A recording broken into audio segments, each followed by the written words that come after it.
Mesdames et messieurs, ici Chaz sur la chaîne secondaire Seiya Chaz le Phénix pour parler de Chainsaw Man et de notre très cher Denji bien entendu avec ce chapitre 163 de Chainsaw Man de cette seconde partie. Un rêve couillu, un titre totalement zinzin mais en même temps un titre qui a tout à fait sa place. Et c'est pour ça aussi que je ne fais pas, et que je ne faisais pas surtout, de review de la première partie de Chainsaw Man. Parce que pour la petite histoire, voilà, j'ai déjà tenté sur la chaîne, il y a de cela assez longtemps, hein, ça y est, je me fais vieux. Je sais plus si on était en 2021 ou un truc comme ça, mais c'était sur la chaîne principale, sauf que ça n'avait pas du tout marché parce que c'était... Chainsaw Man, c'est souvent des chapitres super drôles, vraiment super agréables à lire, mais ça fait que c'est pas forcément la chose où tu peux théoriser, ou en tout cas tu te questionnes plein de fois et en fait ça apporte pas forcément énormément à la lecture au chapitre par chapitre. En fait c'est peut-être pas forcément intéressant de parler de Chainsaw Man chapitre par chapitre, même si moi je le fais parce que j'aime bien, je suis un geek, voilà, il faut dire la vérité, tu vois, je continue, il y en a qui ont essayé de commencer avec cette partie 2, après ils ont lâché, moi je suis encore là parce que ça me fait plaisir de parler de Chainsaw Man, et de toute manière j'ai personne d'autre à qui en parler, donc voilà, je suis avec vous, et comme ça on peut se retrouver en commentaire, communauté et compagnie, enfin bref, donc c'est Chainsaw Man, pour moi c'est une œuvre à lire, tu vois, du début à la fin, ou en tout cas si tu veux en parler, il faut en parler en global, parce que juste un chapitre, c'est vrai que parfois tu as des chapitres comme ça, après parfois tu as des chapitres qui sont juste incroyables, enfin en termes de contenu pour faire des reviews, mais bref, voilà, ça c'est un chapitre comique. C'est vrai que depuis la chute de Denji, on s'est retrouvé avec des chapitres juste lunaires. Et franchement, c'était à la fois étrange en termes de changement de ton, mais aussi une bouffée d'air frais, on va pas se mentir. Le groupe d'Asamitaka, je le trouve juste génial lors de chapitres qui s'ouvrent. En plus, c'est là que Tatsuki Fujimoto, tu vois qu'il ne répond à aucune règle. Son chapitre, il a absolument aucun sens. Tu vois, pendant les 4-5 premières pages, tu as juste Haruka qui est devant la télé et tu as cette tension qui est en train de monter.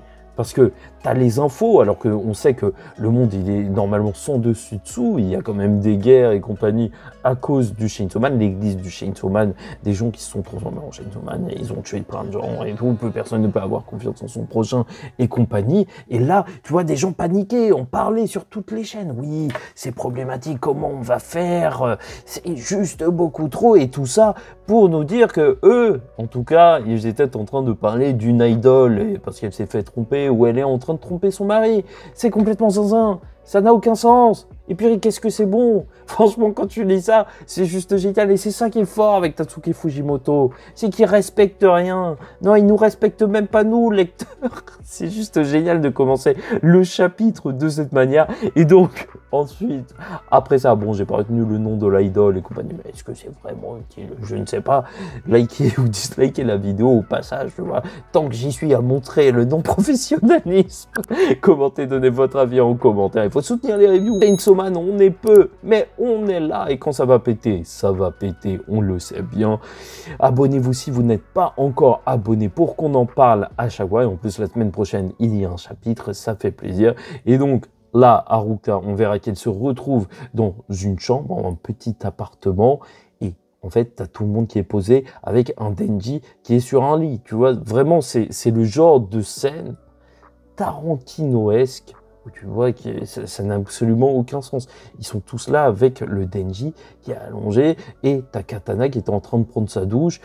Impossible de gérer tout ça parce que Kiga, normalement, c'est son appart, elle devrait dire aux gens d'aller prendre leur douche plus rapidement et compagnie et blablabla. Non, elle s'en fout, elle est en train de bouffer, elle n'a pas peur de grossir, c'est un petit détail. Et on s'en fout, mais vraiment, et même le début du chapitre, peut-être que toute la conversation par rapport à ce qui est en train d'arriver avec l'idole, bah ça aura un sens plus tard, ce sera métaphorique par rapport aux événements qu'on va suivre par la suite, mais je vous avoue que là, j'ai du mal à voir ça, donc je vois mal comment ça pourrait se répercuter, je sais pas, Asamitaka qui se ferait tromper par Denji, je ne sais pas, enfin bref. Voilà, Katana va ressortir et alors que Denji va se réveiller avec ce groupe totalement improbable, Haruka et donc petit frère de Kobeni qui sont là juste parce qu'ils sont là, ils ont nulle part où aller. T'as Asamitaka qui va affronter le Chainsaw Man, t'as Katana qui va affronter le Chainsaw Man, t'as Kiga qui fait partie de tout ce plan et le gère entre guillemets. Enfin bref, donc Denji va se réveiller, il va demander comment ça se fait que Asamitaka a perdu un bras. Et apparemment c'est un de ses potes qui a fait ça, et il sait pas pourquoi, enfin la conversation elle est lunaire. Mais en même temps, je trouve que Denji, Et ce sera une des choses les plus importantes à retenir. C'est peut-être celui qui a l'air le moins fou de tout ce chapitre parce qu'il pose cette conversation,